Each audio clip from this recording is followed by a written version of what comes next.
Selamat datang ke Stadium Nasional Bukit Jalil. Hari perlawanan penentuan. Pentas yang cukup eksklusif untuk 22 orang pemain menyerahkan jiwa dan raganya di dalam perhitungan final impian Piala FA Malaysia 2022 di antara Terengganu dan Johor Darul Takzim.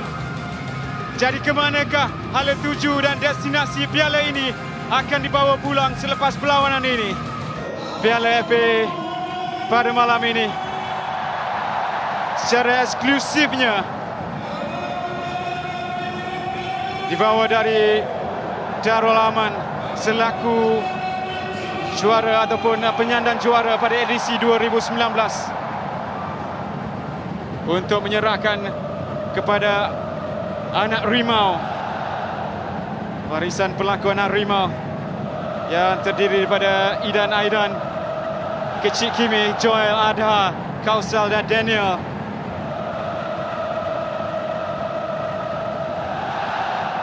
Simbolik sebelum bermulanya perlawanan yang dinanti-nantikan ini.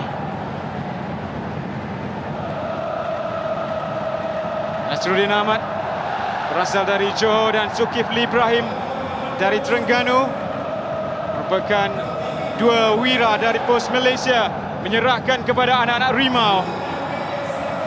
Idan Aidan selaku pembawa trofi bersama Kecik Kimi ataupun Ahmad Daniel sambil diiringi oleh rakan-rakan mereka Joel, Adha, Kausal dan Daniel merupakan anak-anak rimau barisan pelakon untuk diserahkan kepada Aida Syahrin, jurulatih pasukan Kedah Darul Aman.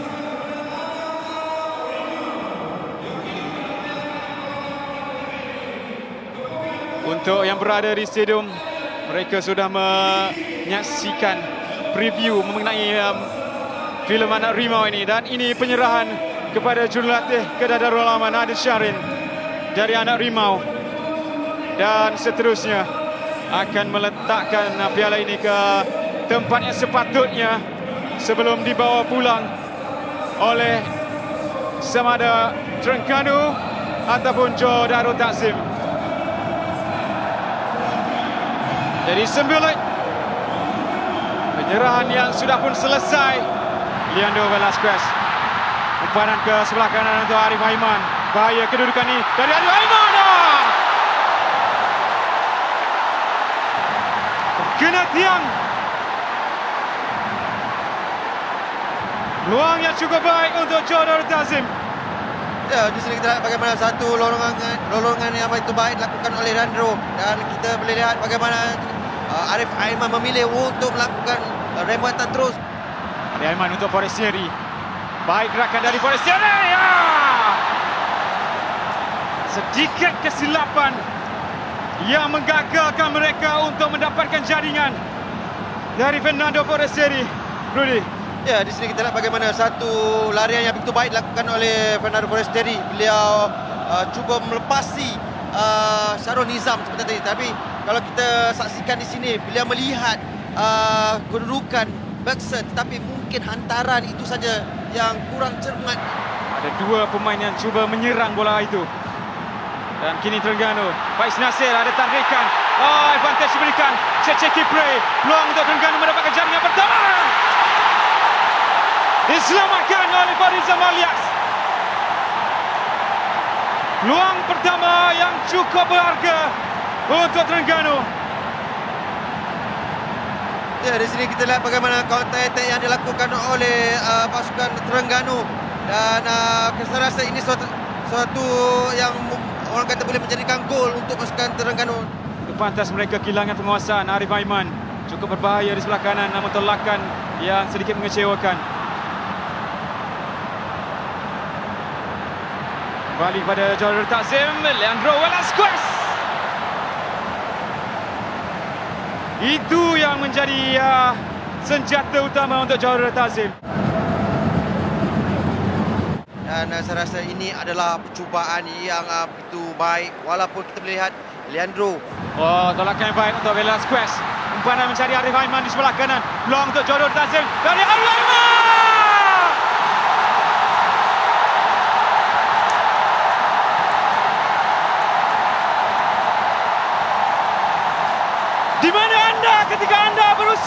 tahun.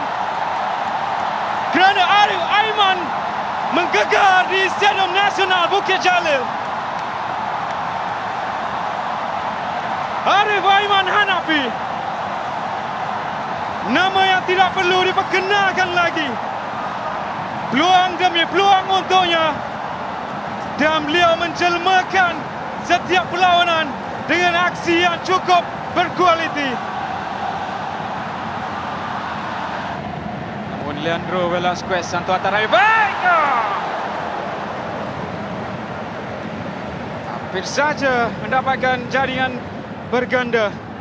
Kali ini dari Shane Lowry. Ya, satu hantaran yang berkualiti ya dilakukan oleh Leandro, tetapi kita lihat bagaimana kredit diberikan kepada Sharoli. Beliau datang dari belakang. Itu perlu dilakukan dengan lebih kerap. Mereka tidak boleh membenarkan. Dari Bergson. Wow. Terus saja memberikan sesuatu. Rempatan kaki kiri untuk menguji Rahadi Azli di separuh masa kedua ini. Syed. Ya, ini yang saya mahu mengatakan, mereka tidak boleh membenarkan perkara seperti ini berlaku. Leandro untuk Fernando Forestieri, umpanan mencari Bergson, peluang untuk Bergson, 1-1. Penalti untuk Joe Darul Tazim.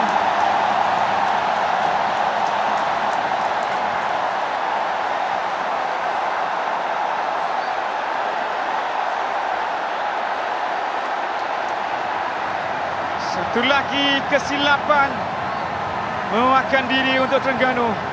Lihat sekali lagi bagaimana larian yang cukup bijak dari Bergson da Silva memerangkap Syarul Nizam dan Papi Diakite dengan larian ke dalam itu, Rudy, ataupun Rahadi Azli.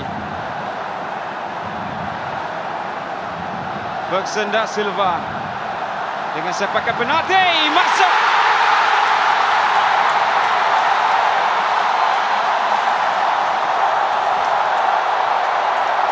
Beliau tenang, beliau kompos dan beliau teknikal. Dan beliau adalah Bergson da Silva. Cuk Izzah berikan tekanan di situ oleh Nick Sharif. Peluang untuk Cece Kipre. Cece Kipre yang melepaskan rempatan. Ada biasan kena Shane Lowry. Advantage yang diberikan sebenarnya oleh Nazmi Nasaruddin sebentar tadi. Ya, di sini kita lihat bagaimana mungkin lewat antara yang dilakukan oleh Nasir Izzah sebentar tadi, dan kita boleh pastikan bagaimana pemain Terengganu cuba merampas bola itu. Faisal. Panan berjaya mendapatkan Cece Kipre. Peluang untuk Cece Kipre. Masih lagi Cece. Satu rempatan. Masuk.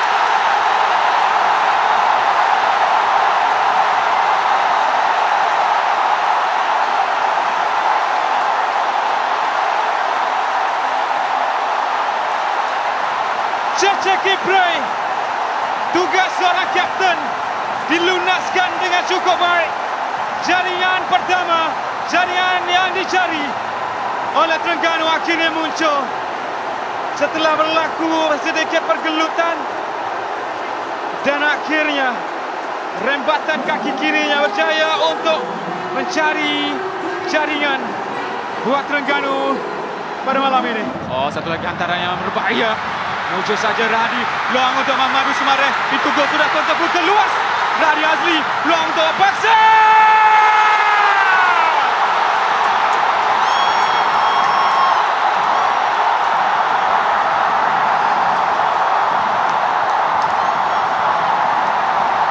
Anda tidak sekadar memerlukan nasib untuk menjadikan gol seperti itu.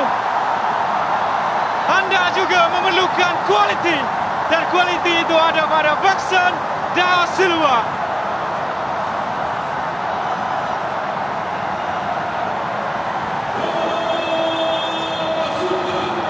Walaupun pada awalnya kita melihat, kita menyatakan kemungkinan kebangkitan yang mahu dipamerkan oleh Terengganu dengan jaringan baru sebentar tadi, dan sebaliknya berlaku. Pemusnah, sentuhan pemusnah dari Bergson. Adakah ini pengakhirannya? Adakah ini yang akan merumuskan final pada malam ini? Ya, saya rasa dah tak cukup masa dah untuk Terengganu melakukan satu kebangkitan. Jadi tiupan whistle penamat dari Nazmi Nasaruddin menamatkan aksi di Stadium Nasional Bukit Jalil dengan keputusan masa penuh. Terengganu 1, Johor Darul Takzim 3.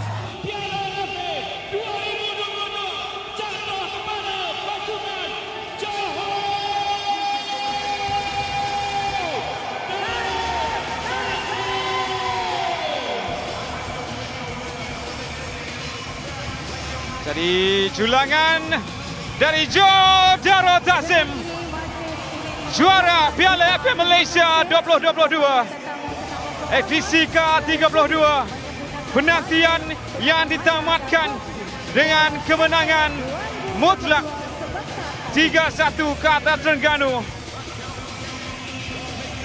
Keraian yang diteruskan dengan prestasi semasa mereka. Jelas sekali mereka berada di dalam satu level yang berbeza.